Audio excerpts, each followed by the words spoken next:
প্রিয় ভক্তগণ, জয় শ্রীকৃষ্ণ। আজ আমি আপনাদের একটি কাহিনী শোনাব, যা শোনা মাত্রই আপনার জীবনে সুখ শান্তি এবং ধনসম্পত্তির বর্ষা হবে। তো চলুন কাহিনী শুরু করা যাক। ভক্তগণ, একটি জঙ্গলে একটি টিয়া এবং ময়না পাখি প্রেমপূর্বক একসাথে থাকত। তাদের মধ্যে অনেক প্রেম ছিল। একদিন একটি কথা নিয়ে টিয়া এবং ময়নার মধ্যে ঝগড়া হয়ে গেল। টিয়া বলল, এই সংসারে সব থেকে বড় পাপী এবং বিশ্বাসঘাতক হলো নারী। ময়না জবাব দিল, এই সংসারে সব থেকে বড় পাপী এবং বিশ্বাসঘাতক হলো পুরুষ। তারা দুজন একে অপরের সাথে ঝগড়া করছিল। তারপর তারা তাদের ঝগড়ার সমাধানের জন্য শ্রীকৃষ্ণের কাছে গেল আর নিজেদের কথা বলল। শ্রীকৃষ্ণ টিয়াকে বললেন, তুমি কেন বললে যে নারীরা পুরুষদের তুলনায় অপেক্ষাকৃত বেশি পাপী এবং বিশ্বাসঘাতক হয়ে থাকে? আপনি যদি এই কাহিনীটি শুনছেন তো সবটা শুনুন। এই কাহিনী অর্ধসম্পূর্ণ রেখে যাবেন না, কারণ এই পবিত্র কাহিনী সম্পূর্ণ শুনলে আপনার মনের মতো ইচ্ছা অবশ্যই পূর্ণ হবে। তাই এই কাহিনী সম্পূর্ণ শুনুন। আর আপনি যদি শ্রীকৃষ্ণের ভক্ত হন তাহলে ভগবান শ্রীকৃষ্ণকে কখনোই অসম্মান করবেন না। টিয়া তখন শ্রীকৃষ্ণকে বলল, প্রভু, আমি আপনাকে একটি কাহিনী শোনাতে চাই, যার থেকে আমি প্রমাণ করতে পারবো যে নারীরা পুরুষদের তুলনায় অপেক্ষাকৃত বেশি পাপী এবং বিশ্বাসঘাতকতা করে থাকে। শ্রীকৃষ্ণ বললেন, ঠিক আছে, তুমি কাহিনী বলো। তখন মা রুক্মিণী সেখানে এলেন। তিনি বললেন, প্রভু, আমিও এই কাহিনী শুনতে চাই। তখন ভগবান শ্রীকৃষ্ণ বললেন, ঠিক আছে, বসো। তারপর টিয়া ভগবান শ্রীকৃষ্ণ এবং মা রুক্মিণীর সামনে কাহিনী শোনাতে লাগলো। একটি রাজ্যে অগ্রসেন নামে এক রাজা রাজত্ব করত। তার 4টি পুত্র ছিল। তারা প্রত্যেকেই খুব সাহসী এবং প্রতাপশালী ছিল। কিন্তু সবথেকে বড় পুত্র, যার নাম চন্দ্রসেন ছিল, তিনি শুধুমাত্র প্রতাপশালী নন, খুব সুন্দর দেখতে ছিল। তার স্ত্রী চন্দ্রপ্রভাও খুব সুন্দর এবং রূপবতী ছিলেন। সে নিজের স্ত্রীর থেকে অন্য কাউকে বেশি সুন্দর ভাবত না। একদিন রাজা অগ্রসেন তার পুত্র চন্দ্রসেনের একটি কথায় রেগে গিয়ে তাকে রাজ্য থেকে বেরিয়ে যাওয়ার আদেশ দিলেন। রাজার এই আদেশ শুনে সবাই এই কথায় চিন্তিত হয়ে গেল। তারপর চন্দ্রসেন নিজের মহলে গেল এবং উদাস হয়ে গেল। চন্দ্রসেনকে উদাস দেখে তার স্ত্রী জিজ্ঞাসা করল, প্রাণনাথ, আপনি উদাস কেন? আপনি এত দুঃখী কেন? রাজকুমার হয়েও আপনি এত চিন্তিত কেন? তখন চন্দ্রসেন ভাবতে লাগলো, আমি অনেক খারাপ কাজ করেছি। আর সে তার নিজের সমস্ত কথা তার স্ত্রীকে বলল। সেই সময় তার স্ত্রী অজ্ঞান হয়ে গেল। তখন দাসীরা চন্দ্রপ্রভার ওপর গোলাপ জলে ছিটে দিল। তারপরে তার জ্ঞান ফিরল। জ্ঞান ফিরে চন্দ্রপ্রভা তার স্বামী চন্দ্রসেনকে বলল, আপনি আমাকে ছেড়ে অন্য প্রদেশে চলে যাবেন। আমি আপনাকে ছাড়া কিভাবে বাঁচব? আমিও আপনার সাথে যাব। এখন রাজকুমার চন্দ্রসেন বলল, তুমি আমার সাথে কিভাবে যাবে? কারণ অন্য প্রদেশে বিভিন্ন রকম সমস্যা হবে, আর তুমি নরম আর কোমল মনের, মহলে থাকা নারী, তুমি কিভাবে এই দুঃখ কষ্ট সহ্য করবে? তারপর রাজকুমার চন্দ্রসেনের কথা শুনে তার স্ত্রী চন্দ্রপ্রভা বলল, প্রিয়তম, যত দুঃখ অন্য প্রদেশে আসবে, আমরা একসাথে থাকলে তা সমস্ত সুখ বলে মনে হবে আমার।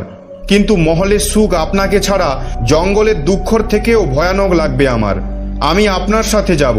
তারপর টিয়া বলল, প্রভু, চন্দ্রপ্রভার চোখে জল দেখে রাজকুমার চন্দ্রসেন ভাবল, ও আমাকে ছাড়া থাকতে পারবে না, তাই আমার ওকে ছেড়ে চলে যাওয়া ঠিক হবে না। এসব কথা ভেবে রাজকুমার চন্দ্রসেন তার স্ত্রী চন্দ্রপ্রভাকে বলল, তুমি উদাস হও না, আমি তোমাকে সঙ্গে নিয়ে যাব। এই কথা শুনে চন্দ্রপ্রভা খুশি হয়ে গেল। নিজের স্বামীর সাথে যাওয়ার জন্য তৈরি হতে লাগলো। পরের দিন সকালে তারা রাজ্য থেকে বেরিয়ে একটি জঙ্গলে পৌঁছালো। তারা চলতে চলতে ক্লান্ত হয়ে পড়ছিল। তখন একটি বট গাছের নিচে তারা বিশ্রাম করলো। তারা খুব ক্লান্ত ছিল। ঠান্ডা হাওয়ার কারণে তাদের ঘুম পেয়ে গেল। কিন্তু কিছু সময় পরে ওখানে একটি সাপ চন্দ্রপ্রভাকে কামড়ে দিল। তারপর টিয়া বলল, হে প্রভু, এরপর শুনুন। সাপ কাটার ফলে চন্দ্রপ্রভার যন্ত্রণা শুরু হলো। তখন চন্দ্রসেনের ঘুম ভেঙে গেল। সে চন্দ্রপ্রভাকে ছটপট করতে দেখল এবং একটি সাপকে সেখান থেকে চলে যেতে দেখল। চন্দ্রসেন অস্থির হয়ে গেল। তার কিছু সময় পর চন্দ্রপ্রভার মৃত্যু হয়ে গেল। এইভাবে তার স্ত্রীর মৃত্যু দেখে চন্দ্রসেন জোরে জোরে কাঁদতে লাগলো।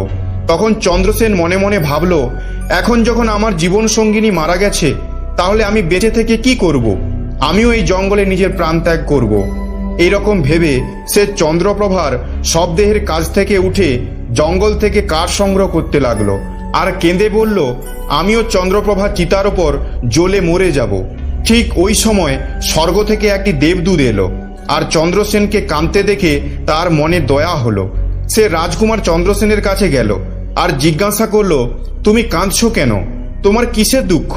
তখন রাজকুমার চন্দ্রসেন দেবদূতকে বলল, আমার নিজের দুঃখ বলার শক্তি নেই। আমি চাই এই পৃথিবী দুভাগ হয়ে যাক আর আমি তার মধ্যে ঢুকে যাই। তখন দেবদূত বলল, তুমি আমাকে তোমার সমস্ত অবস্থার কথা বলো, হয়তো আমি তোমাকে সাহায্য করতে পারবো। তারপর চন্দ্রসেন বলল, আমি একটা রাজকুমার, আমি রাজা অগ্রসেনের পুত্র।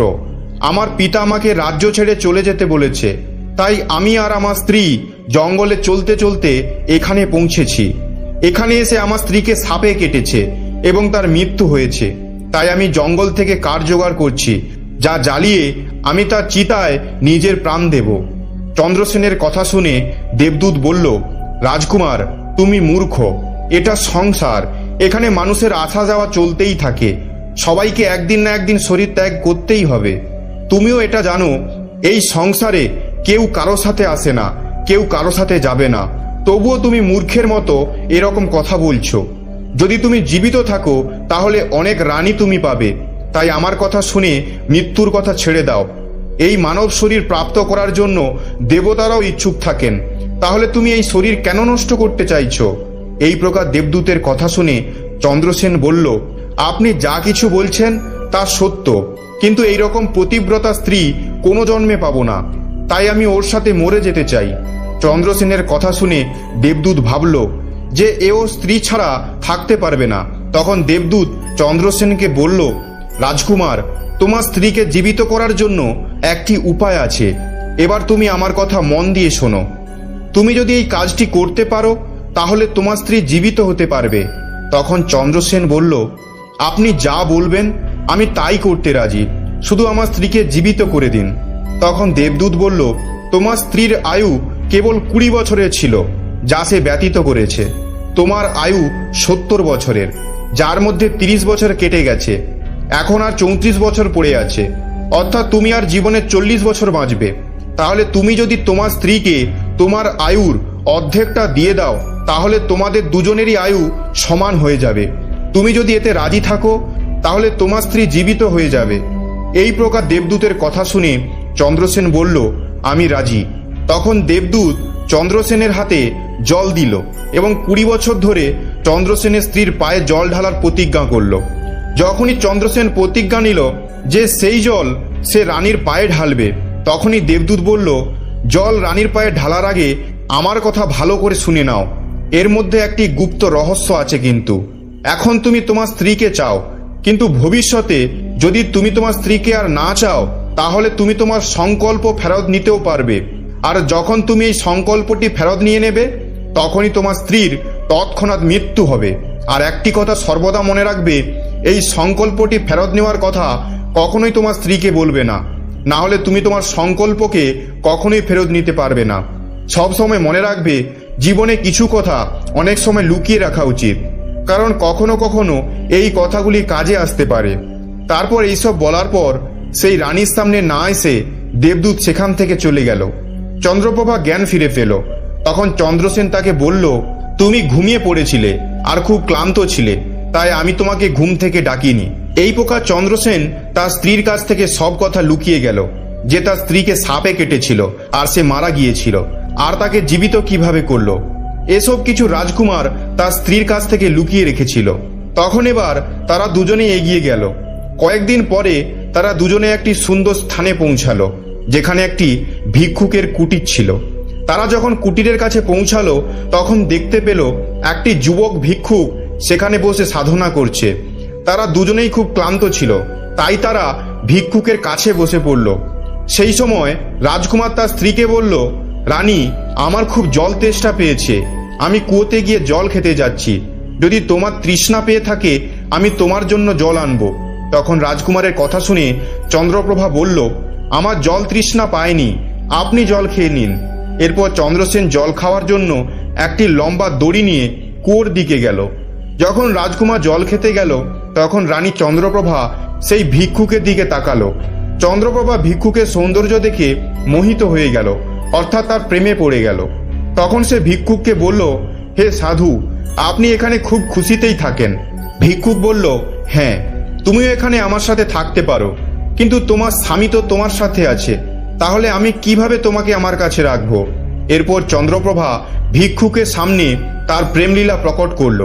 তখন ভিক্ষুক বলল, আমি একটা উপায় বলছি, যে তোমার স্বামী যে কুয়োতে জল খেতে গেছে সেই কুয়োতে তাকে ঠেলে ফেলে দাও, তারপর যা হবে দেখা যাবে। তখন ভিক্ষুকের কথা শুনে চন্দ্রপ্রভা বলল, ঠিক আছে, আমি এইরকমই করব। এরই মধ্যে রাজকুমার চন্দ্রসেন জল খেয়ে চন্দ্রপ্রভার কাছে এলো। তখন চন্দ্রপ্রভা বলল, এখন আমার জল তৃষ্ণা পাচ্ছে, আমাকে কুয়োর কাছে নিয়ে গিয়ে আমার তৃষ্ণা মেটাও। তখন রাজকুমার বলল, আমি তোমাকে আগেই জিজ্ঞাসা করেছিলাম, তখন তুমি বারণ করলে। ঠিক আছে, তোমার যদি সত্যি জল তৃষ্ণা পেয়ে থাকে আমি তোমার জন্য জল আনছি। চন্দ্রসেন জল আনতে গেল। তখন চন্দ্রপ্রভাও তার সাথে গেল। সে ভাবল, আমিও তোমার সাথে যাব।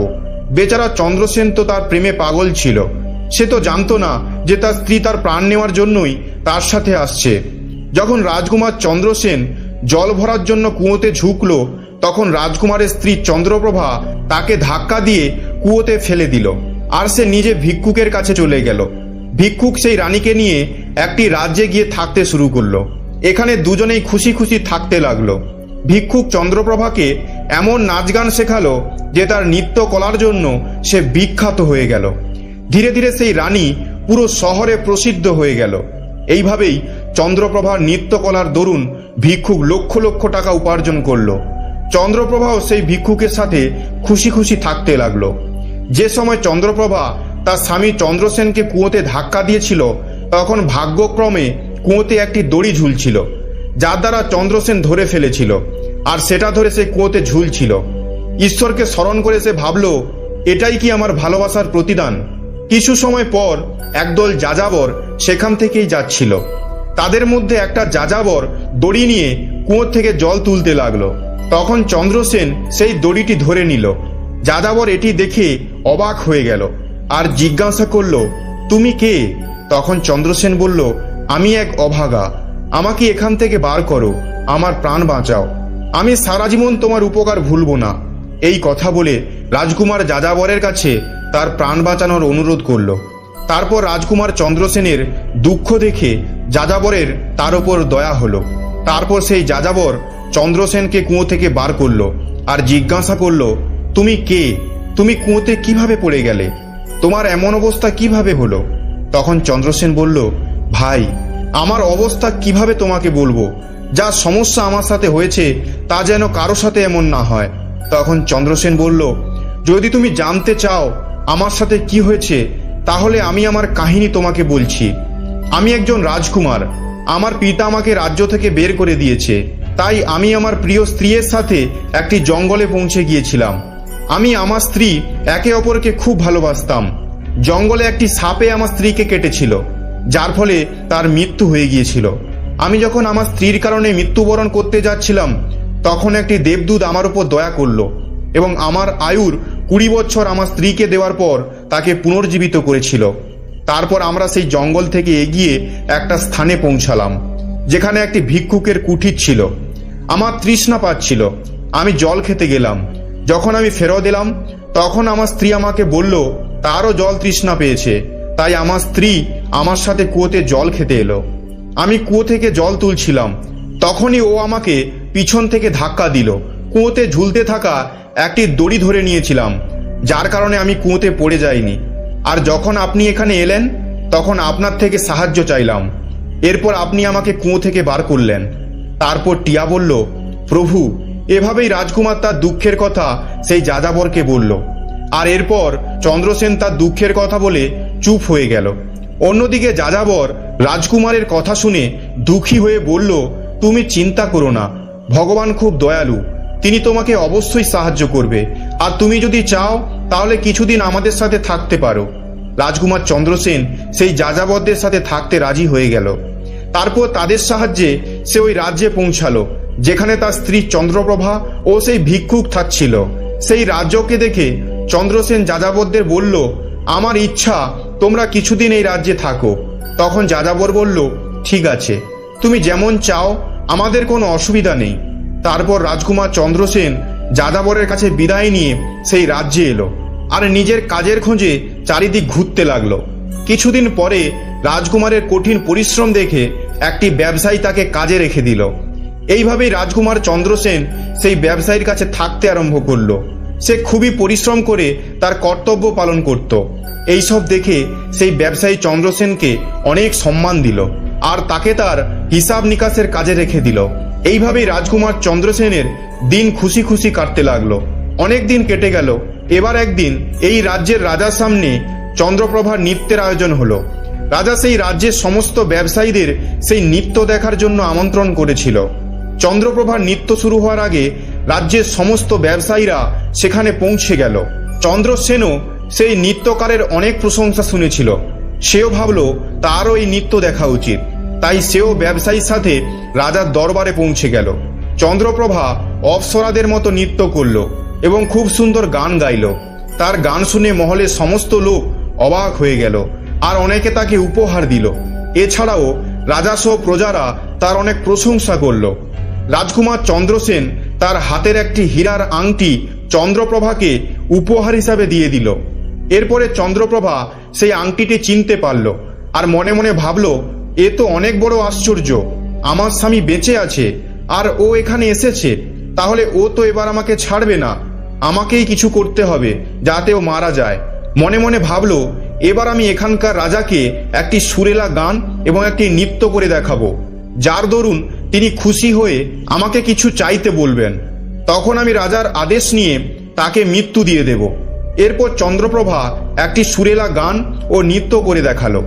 চন্দ্রপ্রভার গান ও নৃত্য দেখে রাজা খুশি হলো আর চন্দ্রপ্রভাকে বলল, আমি তোমার গান ও নৃত্যতে খুব খুশি হয়েছি, বলো তুমি কি চাও। তখন চন্দ্রপ্রভা বলল, আপনি যদি আমার গান ও নৃত্য দেখে প্রসন্ন হয়ে থাকেন তাহলে সর্বপ্রথমে আমাকে প্রতিজ্ঞা করুন যে আমি যা চাইব সেটাই আপনি আমাকে দেবেন। তারপর চন্দ্রপ্রভা বলল, এই রাজসভাতে একটি চোর আছে, আমি চাই আপনি তাকে মৃত্যুদণ্ড দিন। রাজা বলল, তুমি সেই চোরকে আমার সামনে আনো। চন্দ্রপ্রভা চন্দ্রসেনের হাত ধরে টেনে তাকে রাজার সামনে নিয়ে গেল। রাজা তার সৈন্যদের আদেশ দিল, এই চোরকে জল্লাদের কাছে নিয়ে যাও আর ফাঁসি দিয়ে দাও। সেই সময় চন্দ্রসেনের ব্যবসায়ীও সেখানে পৌঁছালো। সে ভয় পেয়ে চন্দ্রসেনের কাছে গেল আর জিজ্ঞাসা করল, তুমি এই নর্তকীর কি জিনিস চুরি করেছ যার কারণে সে তোমাকে মারতে চাইছে? চন্দ্রসেন বলল, মালিক, আমি কিছু চুরি করিনি। আপনি শুধু রাজাকে এই দুটি কথা বলে দিন যার দ্বারা আমার প্রাণ বাঁচতে পারে। এবার চন্দ্রসেনের ব্যবসায়ী চন্দ্রসেনের কথা শুনে তার আরো বন্ধু ব্যবসায়ীদের কাছে গেল আর সবাই মিলে আলোচনা করলো। তারা সিদ্ধান্ত নিল, রাজা যদি ন্যায় বিচার না করে তাহলে আমরা এখান থেকে চলে যাব। আর এভাবেই সমস্ত ব্যবসায়ী রাজার কাছে গিয়ে বলল, রাজা, আমাদের মনিব নির্দোষ, কিন্তু আপনি তবু তাকে মৃত্যুদণ্ড দিয়েছেন আর সে আপনাকে দুটি কথা বলতে চায়। আপনি দয়া করে তার দুটি কথা শুনুন, তারপরও যদি আপনার মনে হয় ও দোষ করেছে তাহলে ওকে ফাঁসি দিয়ে দেবেন। কিন্তু সে বলতে চাইছে আমার মৃত্যুর আগে রাজা যেন আমার দুটি কথা শোনে। ব্যবসায়ীদের কথা শুনে রাজা বলল, ঠিক আছে, মনিবকে আনো। চন্দ্রসেনকে রাজার সামনে আনা হলো। রাজা বলল, তুমি যা বলতে চাও আমার সামনে বলো। তখন চন্দ্রসেন বলল, মহারাজ, আমি কি দোষ করেছি যার কারণে আপনি আমাকে হত্যার আদেশ দিয়েছেন? তখন তার কথা শুনে রাজা বলল, তুমি এই নর্তকীর জিনিস চুরি করেছ। তখন চন্দ্রসেন বলল, না মহারাজ, আমি এই নর্তকীর স্বামী। ও আমাকে কুয়োতে ধাক্কা দিয়ে ফেলে এক ভিক্ষুকের সঙ্গে পালিয়ে এসেছে। চন্দ্রপ্রভা বুঝে নিল যে এবার কথা অন্যদিকে চলে যাচ্ছে। তখন সে রাজাকে বলল, মহারাজ, ও মিথ্যে কথা বলছে, ওকে আমি চিনি না, এ তো আমার জিনিস চুরি করেছে, আমি শুধু এইটুকুই জানি। তখন চন্দ্রসেন বলল, ঠিক আছে মহারাজ, ও যদি আমার স্ত্রী না হয়ে থাকে আমি যে আংটিটা ওকে দিয়েছিলাম সেটা যেন আমাকে ফেরত দিয়ে দেয়। চন্দ্রপ্রভা এই কথা মেনে নিল। চন্দ্রসেন বলল, ঠিক আছে, তুমি তোমার হাতে একটু জল নাও, আমাদের ন্যায় বিচার এই রাজসভাতেই হবে। চন্দ্রসেন বলল, তাহলে তুমি জল হাতে নিয়ে বলো, আমি তোমাকে যা জিনিস দিয়েছি তা তুমি আমাকে ফেরত দিয়ে দেবে। সেই কথা মতো চন্দ্রপ্রভা হাতে জল নিয়ে বলল, তুমি আমাকে যা জিনিস দিয়েছ আমি তা তোমাকে ফেরত দিয়ে দিচ্ছি। যখনই সেই হাতের জল তার পায়ে পড়ল তখনই চন্দ্রপ্রভা মারা গেল। এই দৃশ্য দেখে সেখানকার লোক অবাক হয়ে গেল। রাজা এসব দেখে চিন্তিত হয়ে চন্দ্রসেনকে বলল, এসব কি হয়ে গেল, সত্য কি আমাকে বলো। তখন রাজকুমার চন্দ্রসেন নিজের কাহিনী বলতে শুরু করলো। নিজের জীবনের সমস্ত কাহিনী খুলে বলল। তার রাজ্য ছাড়ার কথা এবং এখন পর্যন্ত হওয়া সব ঘটনা রাজাকে বলল। রাজা সব কিছু শুনে চন্দ্রসেনকে জড়িয়ে ধরল আর নিজের পুত্রীর বিবাহ চন্দ্রসেনের সাথে দিয়ে দিল। টিয়া বলল, প্রভু, আমি এই কাহিনীটি শুনেছি, তাই আমি নারীদের ঘৃণা করি। তাই আমি বলি যে নারীরা পুরুষদের তুলনায় অধিক পাপী এবং বিশ্বাসঘাতক হয়ে থাকে। এই কাহিনীটি সবাইকে অবাক করে দিল। মা রুক্মিণী বললেন, প্রভু, আমার মনে হয় টিয়া সত্য কথা বলছে, কিন্তু সমস্ত নারীর মধ্যে কিছু নারী ভালো, সংস্কারী, সৎ এবং পতিপরায়ণ হয়ে থাকে, কিন্তু পুরুষদের মধ্যেও এমন অনেকে আছে যারা পাপী এবং বিশ্বাসঘাতক। তখন ভগবান শ্রীকৃষ্ণ বললেন, ময়না, তুমি বলো, তুমি এই কথাটি কিভাবে প্রমাণ করবে? ময়না বলল, আমিও একটি কাহিনী শোনাবো, যার দ্বারা স্পষ্ট হবে নারীর তুলনায় পুরুষরা বেশি পাপী এবং বিশ্বাসঘাতক হয়ে থাকে। একটি গ্রামে একটি পরিবার থাকতো, যারা খুব বড় লোক ছিল। সেই ধনী অর্থাৎ বড় ব্যবসায়ীর পুত্র একটি অদ্ভুত প্রকারের ব্যক্তি ছিল। তার পুত্র এমন জুয়ারি ছিল যে ব্যবসায়ী তার সম্বন্ধে ভেবে ভেবে চিন্তিত হয়ে পড়ত। একদিন তার পুত্র জুয়া খেলছিল আর তার পিতার মৃত্যু হয়ে গেছিল। তবুও সে জুয়া খেলা বন্ধ করেনি, বরং পিতার মৃত্যুর পর সে আরো বেশি করে জুয়া খেলা শুরু করেছিল। আর সবকিছু হেরে গিয়ে সে গ্রাম ছেড়ে অন্য গ্রামের একটি ব্যবসায়ীর কাছে পৌঁছালো আর তাকে বলল, আমার খুব জল তৃষ্ণা পেয়েছে, আমাকে এক গ্লাস জল দেবে? তখন ব্যবসায়ী সেই যুবকটিকে বলল, তুমি কি কাজ করো, কোথা থেকে এসেছো? তার উত্তরে সেই যুবকটি বলল, আমি একটি ব্যবসায়ী আর এখান থেকে যাচ্ছিলাম, ভাবলাম একটু জল খেয়ে যাই। তখন সেই ব্যবসায়ীটা জিজ্ঞাসা করলো, তুমি কি ব্যবসা করো? তখন যুবকটি বলল, ব্যবসা করার সময় আমার সমস্ত জিনিস সমুদ্রে ডুবে গেছে, তাই আপনি যদি আমাকে কিছু সাহায্য করেন তাহলে ভালো হবে। ব্যবসায়ী ছেলেটির কথা শুনে তার কথায় ফেঁসে গেল। তখন ব্যবসায়ী বলল, তুমি তো ভালোই আছো আর ভালোই উপার্জন করো, তুমি কি আমার কন্যাকে বিবাহ করবে? এই কথা শুনে যুবকটি খুব খুশি হয়ে গেল আর বিবাহের জন্য হ্যাঁ বলে দিল। এরপর দুজনের বিবাহ হয়ে গেল। প্রভু, এভাবেই সেই ব্যবসায়ী তার কন্যাকে অনেক টাকা পয়সার সাথে বিদায় জানালো। অন্যদিকে সেই যুবকটি শুধু টাকা পয়সার জন্যই বিবাহ করেছে। এবার বিবাহের পর যখন যুবকটি ব্যবসায়ীর মেয়েকে নিয়ে যাচ্ছিল, সেখানে একটি জঙ্গল পড়ল। সেখানে যুবক ছেলেটি নিজের স্ত্রীকে বলল, দেখো, আমরা এখন জঙ্গলে আছি, কোনো চোর আমাদের গহনা চুরি করতে পারে, তাই তুমি তোমার সমস্ত গয়না আমাকে দিয়ে দাও, আমি সাবধানে রেখে দেব। যুবকটির স্ত্রী তার নিজের স্বামীর ওপর বিশ্বাস করে তাকে সমস্ত টাকা পয়সা গয়না দিয়ে দিল। আর কেনই বা দেবে না, কারণ সে তো তার স্বামী। এরপরে যুবকটি তার স্ত্রীর সমস্ত গয়না, টাকা পয়সা একটি কাপড়ে করে বেঁধে নিল। তারপর তারা জঙ্গলে একটু বিশ্রাম করার সময় যুবকের মনে লোভ উৎপন্ন হলো। তাদের সাথে যাওয়া একটি দাসী, যাকে সেই ব্যবসায়ীটা পাঠিয়েছিল তার মেয়ের দেখাশোনা করার জন্য, সেই যুবকটি দাসীটিকে মেরে তার স্ত্রীকে কুয়োতে ফেলে দিল আর মনে মনে ভাবলো, আমি তো এর সাথে টাকার জন্যই বিয়ে করেছিলাম, আমি টাকা পেয়ে গেছি। সে ভাবলো তার স্ত্রী জলে ডুবে মারা যাবে। এটাই ভেবে সেই যুবকটি ওখান থেকে চলে গেল। কিন্তু তার স্ত্রী মারা যায়নি এবং কুয়ো থেকে বেরিয়ে আসার জন্য সে চিৎকার করতে লাগলো। কুয়োর কাছ থেকে একটি লোক যাচ্ছিল। যখন সে একটি মহিলার আওয়াজ শুনতে পেল, সে সেই মহিলাটিকে কুয়ো থেকে বের করে আনলো। তারপর কুয়ো থেকে বেরোনোর পর মহিলাটি তার সমস্ত ঘটনা সেই ব্যক্তিকে বলল। ওই ব্যক্তিটি সেই মহিলাটিকে তার পিতার বাড়িতে পৌঁছে দিল। এবার যখন মহিলাটি পিতার ঘরে পৌঁছালো, তখন তার পিতা তাকে জিজ্ঞাসা করলো, তোমার সাথে কি হয়েছে? মহিলাটি বলল, বাবা, জঙ্গলে কিছু চোর আমাদের ওপর হামলা করেছিল আর দাসীকে মেরে দিয়েছে, আমাকে কুয়োতে ফেলে দিয়েছে, আর স্বামী কোথায় আছে কিছুই জানি না। তার কথা শুনে ব্যবসায়ী বলল, চিন্তা করো না, ভগবান সব ঠিক করে দেবে। ময়না বলল, প্রভু, এই দুনিয়াতে পুরুষই বিশ্বাসঘাতক এবং পাপী হয়ে থাকে, এবার আপনার হাতে ন্যায়ের বিচার আছে। আমিও আপনাকে একটি কাহিনী শোনালাম, আর টিয়াও আপনাকে একটি কাহিনী শুনিয়েছে। এবার আপনি নির্ণয় করুন। এখন টিয়া এবং ময়নার কাহিনী শুনে ভগবান শ্রীকৃষ্ণ বললেন, ঠিক আছে টিয়া এবং ময়না, আমি তোমাদের কাহিনী মন দিয়ে শুনলাম। এবার আমি নির্ণয় করব এই সংসারে পুরুষ এবং নারীদের মধ্যে কে সব থেকে বেশি পাপী এবং বিশ্বাসঘাতক হয়। এটা আমার কাছে স্পষ্ট হয়ে গেছে। শ্রীকৃষ্ণ উত্তর দিলেন, নিঃসংকোচেই এটাই সত্য যে মানুষের ভাবনা মানুষত্বের থেকেও নিচে নেমে যেতে পারে। সেই রকম ব্যক্তি সব থেকে বেশি পাপী এবং বিশ্বাসঘাতক হয়ে থাকে, সেটা নারী হোক বা পুরুষ। মানুষদের কোনো রকম পাপ করার আগে ভাবতে হবে, এটাকে করা কি ঠিক হবে। পাপী আর বিশ্বাসঘাতক হওয়ার জন্য কোনো জাতের প্রয়োজন হয় না, তা মানুষের ভাবনা এবং কর্মের ফলেই হয়ে থাকে। প্রিয় ভক্তগণ, বাস্তবে মানুষের ভাবনা মনুষ্যত্বের নিচেও নেমে যেতে পারে, সেটাই মানুষকে পাপী এবং বিশ্বাসঘাতক বানিয়ে দেয়। এই ভিডিওটি বলার সময় যদি কোনো ভুল হয়ে থাকে তাহলে আমি ক্ষমা প্রার্থী। আশা করব আপনার এই ভিডিওটি ভালো লেগেছে। আপনি যদি ভগবান শ্রীকৃষ্ণের সত্যিকারের ভক্ত হন তাহলে কমেন্টে জয় শ্রী রাধাকৃষ্ণ অবশ্যই লিখবেন, এবং ভিডিওটি ভালো লেগে থাকলে চ্যানেলটি সাবস্ক্রাইব করে ভিডিওটিতে একটি লাইক করে দেবেন। আপনারা সবাই ভালো থাকবেন, সুস্থ থাকবেন। ধন্যবাদ।